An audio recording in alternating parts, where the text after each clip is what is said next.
Nakapalo daw yung asawa. Mas updated pa siya kaysa akin. Ayan na at kasali na kayo sa vlog. Uy!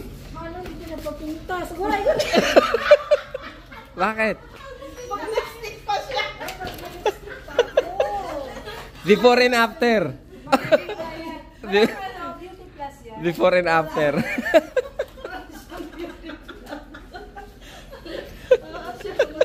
Natural. Kita yung ano. Kaya nga. Anong content? Anong pangalan? Ay, halo-halo din yung may mix sa sa mga video. Parang gano'n. Oh. Saan banda? Sa bandayan. Subscriber. Mag-shoutout ka na lang. Alam mo ito, asawa mo, dati tinutokso yan na ano. Pero siya na mayaman sa amin. Allah! Oo. Mayaman naman siya. Yung bahay namin sabi niya up and down. Pero hindi niya alam sa lupa pala yung lalim. Sabi na, ito pakita ko lang. Oo, talaga ito sabi pa naman niya. Up and down sabi niya kasi umakyat sa bundok. Dahil hindi kasi nga yung Dilatar, hindi. yung kawayan lang, yung Oo. papag namin. Tapos sa likod bundok. Oo, yan nga Umapang yun. siya. Oo. Kasi bumapakyat. Sa likod doon. Tapos nagnakaw ng bayabas. Himakas pa kami sa mga nanay namin. Sabi niya, di ba up and down dati? Sabi kasi umakyat siya sa hagdan ng kagaya, di ba? Oo.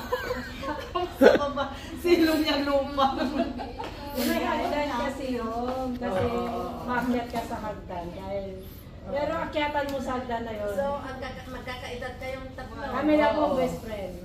Mas matanda siya. Yung isa kasi na. Yes, Arlene. Mga dre, may kamukha to. September. Yung kapatid niya mga dre nasa Canada no, nandun sa lugar namin. Nag-aaral mga dre no, si Weng. Kamukhang kamukha niya. April.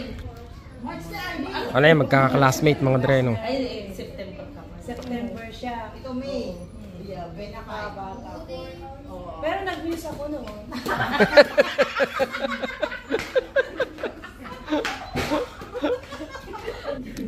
Sabi nasa Canada na. Ito ulam natin mamaya ma. Ay, may communication. Nako pa, sarap yan.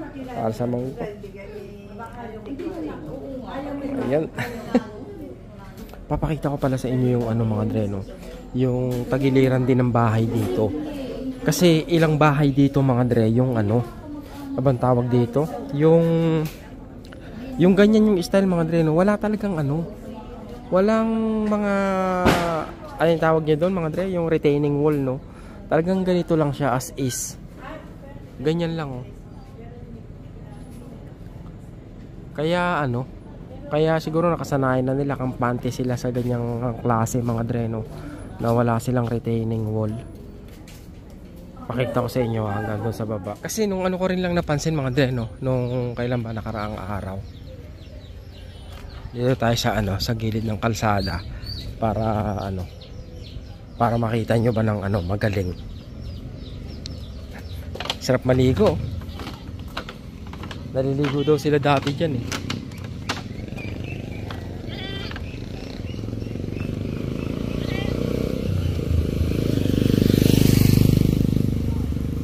Wala talagang ano mga dre, no? Retaining wall. Ayan, may nag-ano pa. May nagbubukid pa. Ayan.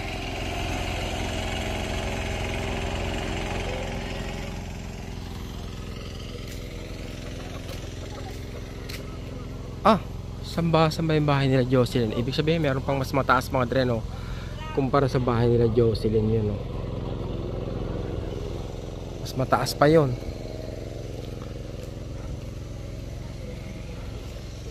Pagkatapos yan, ito mga dre, oh, yung pang isa. Yan, oh. Nasa taas din ng bundok. Yung pa, yung malaking bahay na yan kay Ate Connie.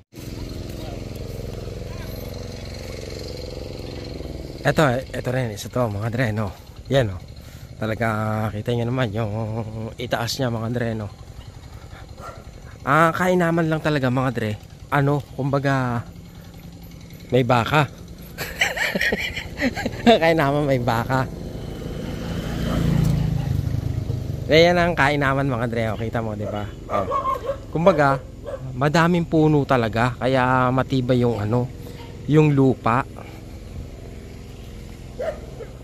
Buti nga dito wala sa kanyang ano rito bahay. Oh. Mga Dre, magkakamag-anak sila mga Dre ha. Nakita ko pa yung ano nila. Yung ano ba yun? Yung pinaka-mother title nila mga Dre, no?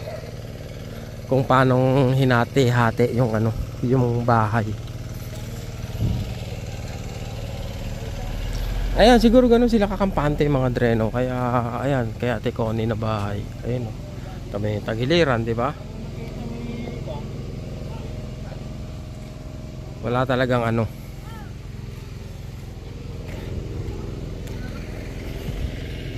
Ito, nag-ano sila, nagpa-pump ng tubig papunta sa sakahan.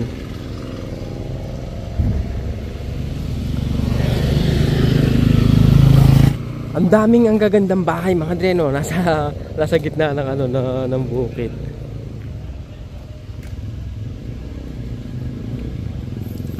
Ayan, no?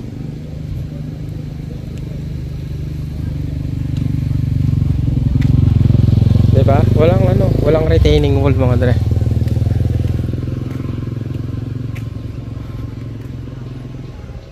Naisip ko kung uuwi ako ngayon eh. Kasi si nanay mga Dre, kakatawag lang sa akin ng nanay ko ngayon. Yung mata niya is parang ano, may namuong dugo sa ano, sa loob.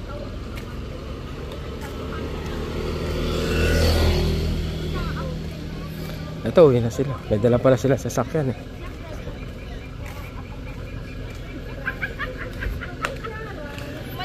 May dala pala taxi ng Baguio eh. Kaya may dala pala sa sasakyan. Kaya nga. Sabi niya tricycle. Sabi niya kasi tricycle. Ilang oras hanggang ano? Kailan ka babalik? Pwede na kang piluran. Sa Baguio na kayo. Wow. Saka after lunch Narinig After. After lang. Oh, traffic yan dyan. After lang. Pintas yan. Dapat pupunta nga kami Baguio bukas mga Dre, no? Kaya lang malalaman kasi nga iniisip ko nang umuwi sa Manila mga Dre. Kakatawag lang ni Ermat mga Dre. Tapos yung ano ba, kaliwang mata niya pulang-pula rito mga Dre, oh. Talagang ano, dugo talaga mga Dre, no? Magpapa-check up. Nag-aalala rin ako kaya gusto kong umuwi ng Manila. Baka umuwi ako ngayon mga Dre, no? Eto, ginugulay pala to mga Dre, no? Eto, cactus. Ginugulay pala yan, no? Buti rito, malunggay, aabutin mo lang, oh. Sa Canada mga Dre, $16 to. $16 ang kalahating kilo. Dito, aabutin mo lang, no? Pambihira, oh. Talong, oh. May talong pa sa gilid ng kalsada, no?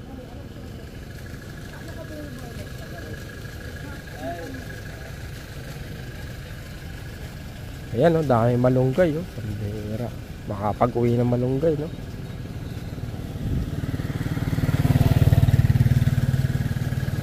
Mayroon parang ano, isang bahay pang mataas, oh. Sa likod din ng ano yan, mga Dre, no? Ng bundok.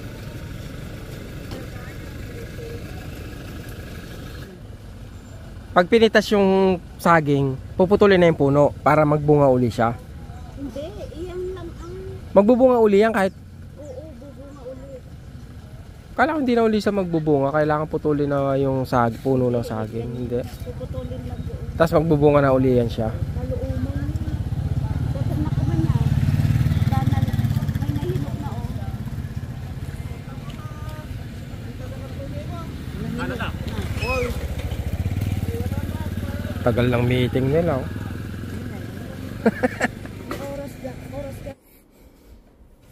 Ito pala yung Royal Bibingka, mga Dre, no, na binili sa Bigan. Yan, tikman natin. Sakit ng likod ko. Napagdesisyonan nila mga dre na mamayang alas 3 ng madaling araw lumuwas pa Baguio kasi matraffic daw papuntang Baguio ngayon dahil maraming tao masyado. Sarap, hindi siya matamis.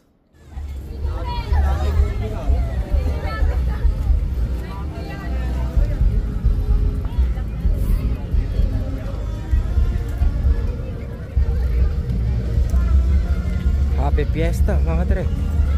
Happy Fiesta, ang init. Ay, ito yung loob.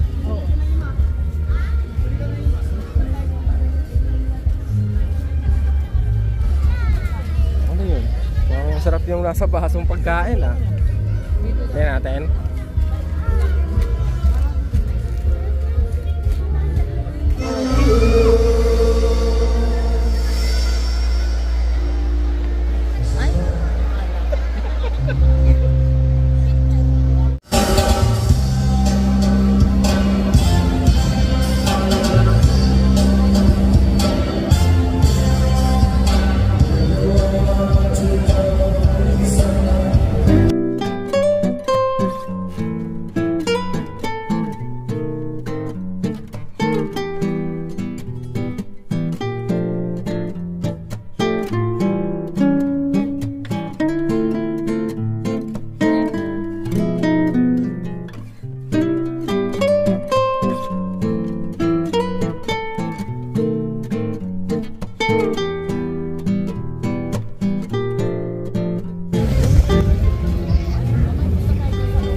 Gahanap tayong street food mga dre, no?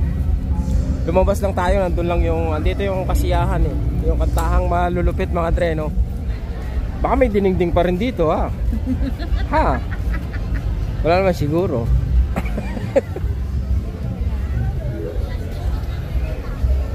French fries. May kasamang untog. Ano kaya dito? Ano ang pagkain nila?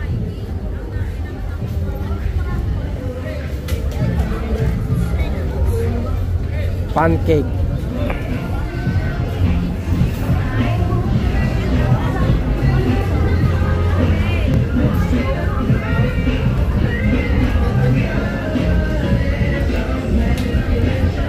Dito tayo ano eh, lugi. Doon sa ano, sa tugtugan eh. Takoyaki. Dito ang munisipyo. Ito. Saan na sila?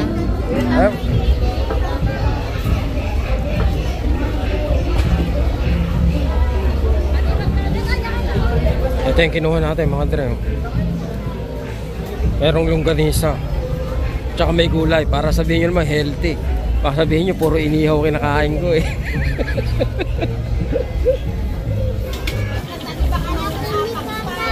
Thank you po.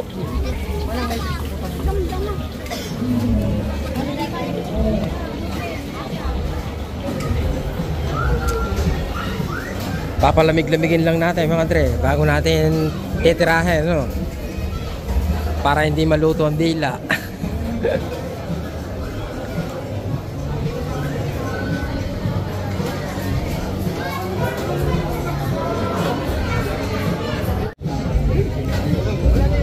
Gusto ko ng lugaw.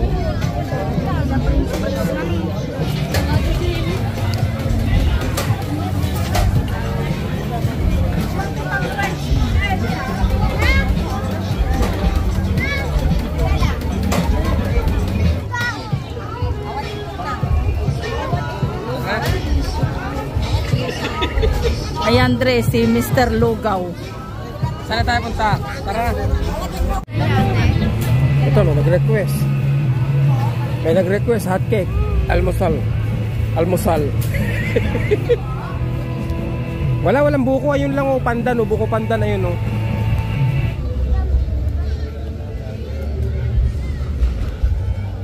Naubos ko na yung lugaw mga Dre, no? Bibili lang ang tubig sa 7-Eleven, naubos ko na yung lugaw. Empanada na lang natira. Ang alay. Sige, picture na kami.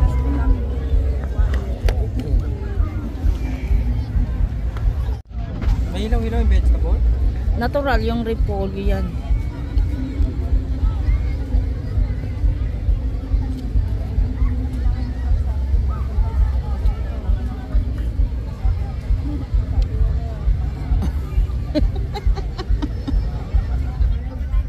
Dahil pagkain mga dre, kaya lang maliit lang yung sinapupunan natin Kaya busog na.